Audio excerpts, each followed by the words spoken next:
Hi there, YouTube. Something Fancy 44 here, coming at you with my first ever gun review on YouTube. The 44 in Something Fancy 44 stands for 44 Magnum, my favorite gun. This is a Interarms Virginian Dragoon caliber 44 Magnum. It's a single action revolver, big 8 3/8 inch barrel, beautiful adjustable sights, incredible trigger.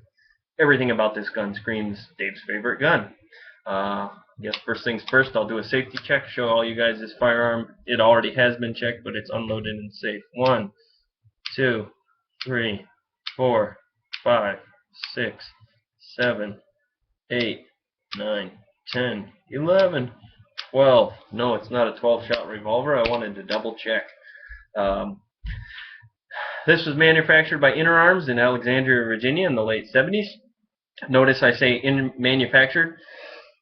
Excuse me, not imported, as a lot of Interarms firearms are or were. I'm not sure if they're still around. American walnut grips, blued barrel and frame and cylinder, case hardened frame.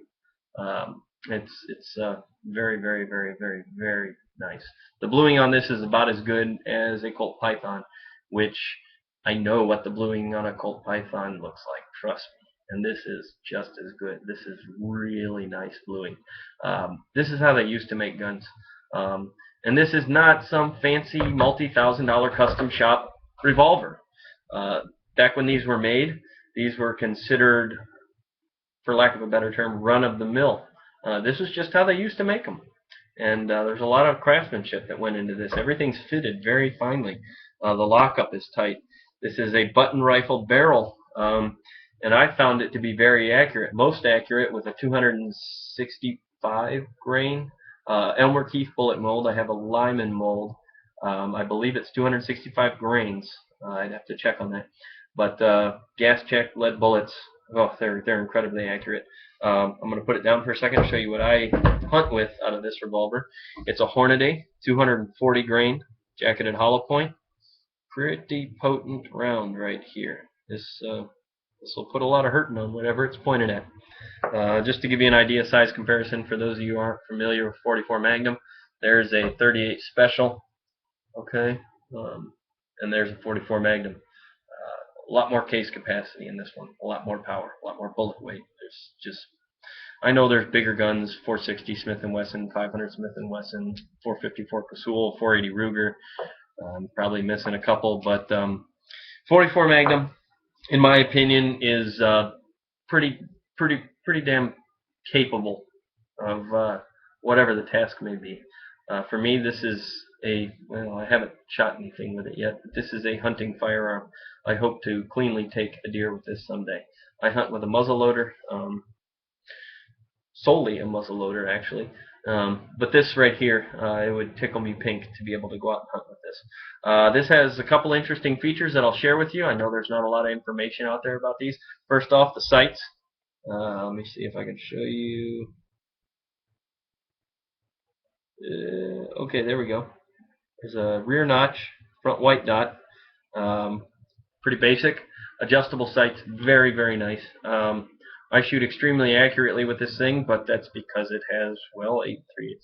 It's probably a good 10-inch sight radius on this thing, 9.5, 10 inches. So it shoots very accurately if you do your part. Trigger pull on this firearm is outstanding. All right, I have it fully cocked. Obviously, it's empty. There's no one over there. Don't worry about that. I'm going to try to show you here just how sensitive. I mean, there is no movement, no creep, no grit, no nothing. When you pull that hammer back, that trigger requires 1 millimeter to set off the lock and fire the firearm. It does not have a hammer-mounted firing pin. It's an internal firing pin. Now, this single-action revolver does have a safety besides the hammer. For those of you who don't know, the safety on a single-action revolver is the hammer. It will not fire until you pull the hammer back, which I think it's nice. I do like double-action revolvers. I think they're really cool. In general, I like revolvers. I really like revolvers. Except for Beretta 92s. I really like those too. But this has an interesting safety. And let me just show you here. Here's your cylinder pin. Your cylinder pin is what the cylinder revolves around. I'll put it in half cocked so you can see the cylinder does revolve. and it goes around this pin. Another interesting thing to note, if you're looking at the firearm, the cylinder on this gun rotates clockwise, not counterclockwise. Kind of strange. I guess I just haven't seen a whole lot of other revolvers that rotate clockwise like this. There's also one more thing. Let me see if I can find it. Okay, if you'll notice, there's a, it's probably not going to show up. There's a dot on either side of one of the chambers in the cylinder.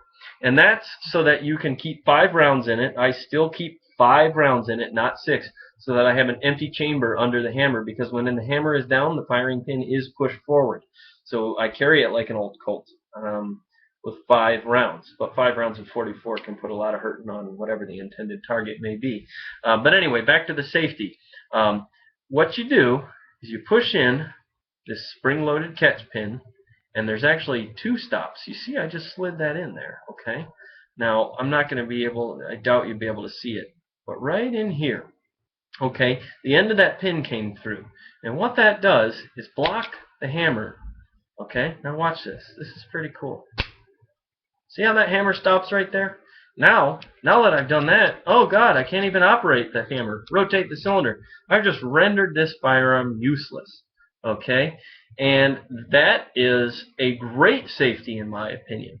I would never use that safety when I was out hunting or had any intent to use this thing.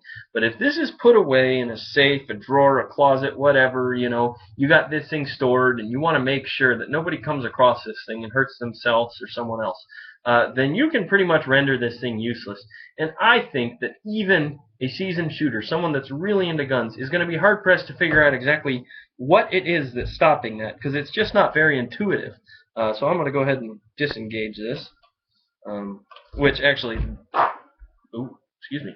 The way to disengage this is to push that in, and the hammer will drop. You pull that pin out the rest of the way. There you go. Now it works fine. All right, cool. God, I can't believe I farted in my first video. That's awesome. I'm a human.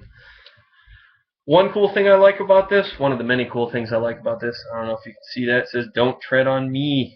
Very cool, just for the wow factor. I'll try to give you some close-ups. I know people like close-ups. There's a ring, a slight ring starting around the cylinder. You know, I don't know if that'll show up, but Virginian Dragoon, caliber 44 magnum, badass. Again, this thing is very accurate. I don't think I'll ever drill and tap this. There are some sort of grooves up here on the receiver.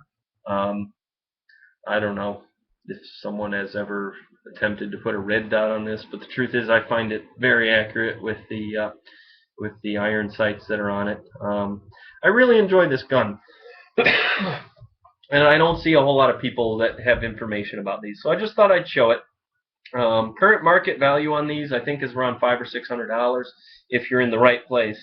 When I bought this, I got it for $350. I think I got a really good deal. Now you'll notice, let's see, I do have a little bit of holster wear starting on this thing because I keep it in a holster. Now this is the one gun that I keep loaded in my house. Now I keep it in a safe, locked down at all times loaded. I have children. But I feel like if I ever needed a weapon, you know, on short-term notice quickly, this might be a nice one to have because it's handy for in a house, something like that, and it'll do the job. But anyways, I just thought I'd do a review on my favorite revolver. Again, the Interarms Virginian Dragoon, made in America, like it should have been. Very, very well-made firearm. I hope you guys enjoyed this video. I'll try to make the next videos I do more organized and less long-winded. Thanks for watching. Enjoy your day.